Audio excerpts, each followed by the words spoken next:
Hey guys, welcome back to another video. So mike ఏమైనా disturbance వస్తే అది నా సంబంధం లేదు. వాడు నా మైక్ లాగేసుకుంటున్నాడని వాడికి ఒకటి ఇచ్చాను. హాయ్ చెప్పు. Hi guys.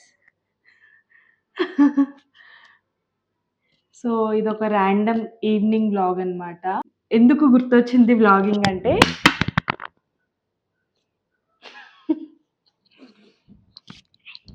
వ్లాగింగ్ ఎందుకు గుర్తొచ్చింది అంటే నేను ఇవాంష్ కోసం కుకీస్ చేస్తున్నాను అనమాట. మోర్ దాన్ ఇవాంష్ అవి మాకు నచ్చాయి, నాకు మౌనికాకి. బేసిక్గా చేసిన రోజు మొత్తం ఖాళీ చేసేసాము.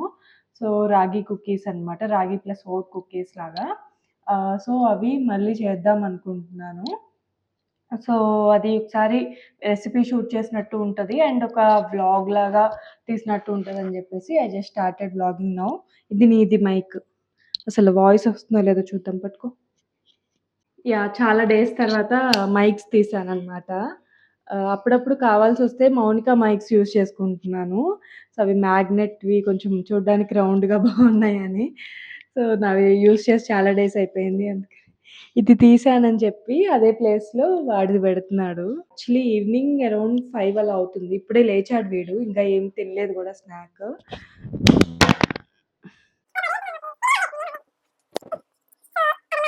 లేదు. అప్పుడు ఏదన్నా స్నాక్ చేద్దామా అన్నప్పుడు ఇది గుర్తొచ్చింది. అంటే ఇప్పటికిప్పుడు తినడానికేం గాదు. జస్ట్ ర్యాండమ్‌గా ఎలాగో ఖాళీగా ఉన్నా ఈరోజు. బేసిక్‌గా ఇవాన్ష్ వాళ్ళ నాన్నగారు ఔట్ ఆఫ్ సిటీ అన్నమాట. వేరే స్టేట్‌కి వెళ్లారు. కొంచెం క్లయింట్ ప్లేస్‌కి వర్క్ మీద. So he'll be out for 3 days. So 3 days పెట్టుకోనా? పెట్టుకోనా? ఓకే. పెట్టుకున్నాను. ఓకే. చూడు పెట్టుకున్నా చూడు. నీ షర్ట్‌కి పెడతా. ఓకేనా? ఓకే. ఉంచు, అలా ఉంచు. నన్ను వ్లాగ్ చేయనివ్వడు, నాకు అర్థమైపోయింది. సో ఇదిగో నేను పెట్టుకున్నా. ఈ సైడ్ పెట్టుకుంటా ఉండు. ఓకేనా? Okay, happy. అలా ఎందుకు ఊరుకుంటాం? మళ్ళీ లాగుతాం, మళ్ళీ లాగుతాం, మళ్ళీ పెడతాం. అదే నడుస్తూ ఉంటుంది. వ్లాగ్ ఏం లేదు ఈరోజు.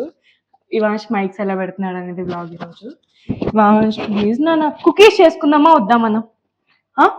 కుకీస్ లాగ్ చాలా అయింది. Cut cut cut. Without any further delay let's get into the video.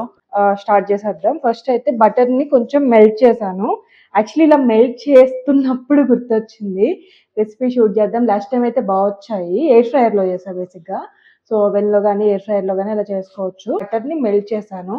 ఇది అరౌండ్ ఒక 50 to 60 grams వరకు ఉండొచ్చు బటర్ అయితే. ఇది మెల్టెడ్ బటర్. దీంట్లో కొంచెం జాగరీ పౌడర్ వేసుకోవాలి. చాలా అంటే చాలా కొంచెం వేస్తున్నా, జస్ట్ మాకు ఆ స్వీట్నెస్ కోసం. వాడు తినేది చాలా తక్కువ. ఈ కుకీస్ అలాంటివి కూడా ఎక్కువ ఇవ్వడం లేదు. Even if it is home made అయినా, లేదంటే లైక్ సేఫ్ అయినా, బేబీ సేఫ్ అయినా ఎక్కువైతే ఇవ్వట్లేదు. నార్మల్ ఫుడ్సే వీడు బాగానే తింటాడు. టచ్ బాగానే తింటాడు, అంత అవసరం లేదు. ఎప్పుడైనా బయటికి వెళ్ళినప్పుడు అత్యవసర సిచ్యువేషన్స్లో అయితే ఇస్తాను. సో అందుకనమాట, అది డిస్క్లైమర్. జస్ట్ ఒక్క స్పూనే అనమాట. ఇంతే వేస్తున్నా, అంటే వేసేటప్పుడు దాంట్లో పడింది. సో ఇదే అనమాట 1 స్పూన్ ఏంటిది బెల్లం పొడి. ఆర్గానిక్ జాగరీ పౌడర్ అని ఏదో నార్మల్ బ్రాండే. దీన్ని మంచిగా విస్క్ చేసుకోవాలన్నమాట. ఉంటుంది కదా, నా కాఫీ బ్లెండర్ని వాడుతున్నా, కాఫీ మేకర్ని. సో నెక్స్ట్ అయితే మనం దీంట్లో మన మెయిన్ థింగ్స్ ఉన్నాయి కదా, రాగి పిండి అండ్ ఓట్స్ ఫ్లోర్.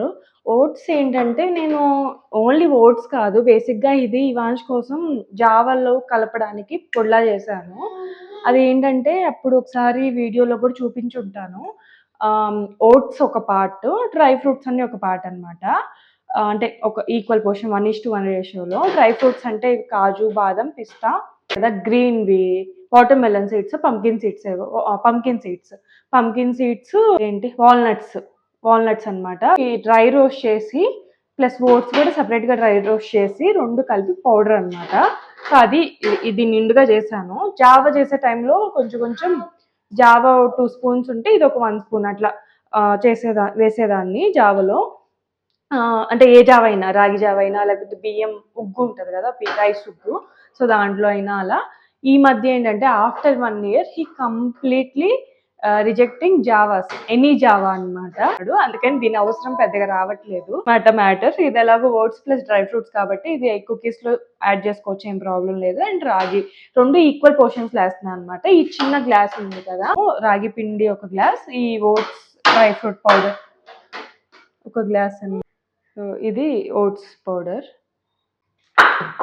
ఇది ఒక గ్లాస్. కావాలంటే మన ఇష్టం క్వాంటిటీ వేసుకోవచ్చు. బటర్తో సంబంధం లేదు, బటర్ మన ప్రిఫరెన్స్ అనమాట. మెయిన్గా మరి కన్సిస్టెన్సీ ఎలా వస్తుందంటే మిల్క్ వేస్తాం దీంట్లో. 1 year దాటిన వాళ్ళకైతే ఇది ప్రిఫర్ చేయొచ్చు వితౌట్ జాగరీ ఆర్ షుగర్. ఏమైంది నాన్న? బేకింగ్ పౌడర్ కానీ బేకింగ్ సోడా కానీ వేసుకోవచ్చు. ఉంటే రెండు కొంచెం కొంచెంగా. బిస్కెట్స్ ఖచ్చితంగా బేకింగ్ ఉంటేనే ఫ్లఫీ లైక్ రైజ్ అవ్వడం కానీ ఆ బేక్ అవ్వడం బాగుంటుంది కాబట్టి. So baking powder and baking soda రెండు ఉన్నాయి, నేను కొంచెం కొంచెం వేస్తున్నా. సో చిటికెడు అంటారు కదా, అట్లా అనమాట. మా క్వాంటిటీని బట్టి వేసుకోవచ్చు. ఇంత అమౌంట్ బేకింగ్ పౌడర్ కూడా వేసాను. సో అదనమాట. దీన్ని మంచిగా ఒకసారి ఇట్లా కలుపుకొని తర్వాత కన్సిస్టెన్సీకి తగ్గట్టు మిల్క్ యాడ్ చేసుకున్నాము. పాలు కాచి చల్లార్చినవి. Hi guys. సో ఇవాన్స్తో చేపిద్దాం అనుకున్నాను కాబట్టి ఈ ఒక్క పార్ట్లో కొంచెం ఇన్వాల్వ్ చేద్దాం అనుకుంటున్నా. Just like butter cookies. దాంతో కలుపుతావా? కలుపు.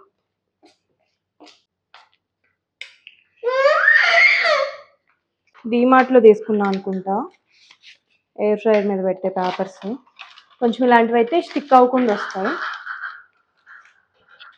దీని మీద పెట్టేసి ఇటువైతే సరిపోతాయి.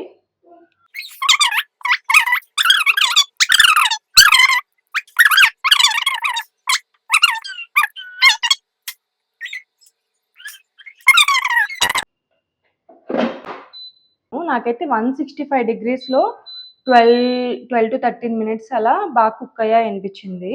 సో అదే సెట్ చేస్తాను, చూద్దాం. అంటే మనం వేసే క్వాంటిటీని బట్టి లైక్ ఏమేమి ఎంతెంత యూజ్ చేస్తాం అనే దాన్ని బట్టి కూడా డిపెండ్ అయి ఉంటుంది.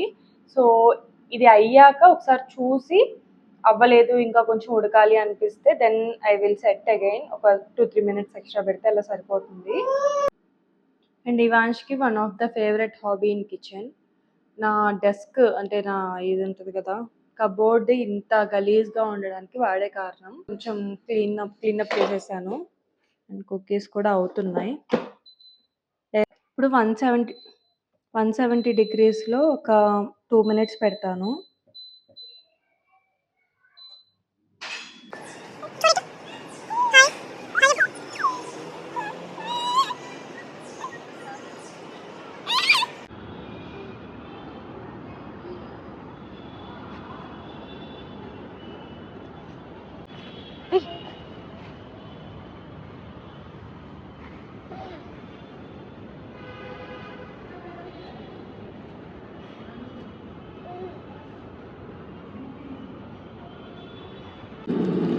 సో కిందకు కూడా ఒక రౌండ్ వెళ్ళొచ్చామన్నమాట.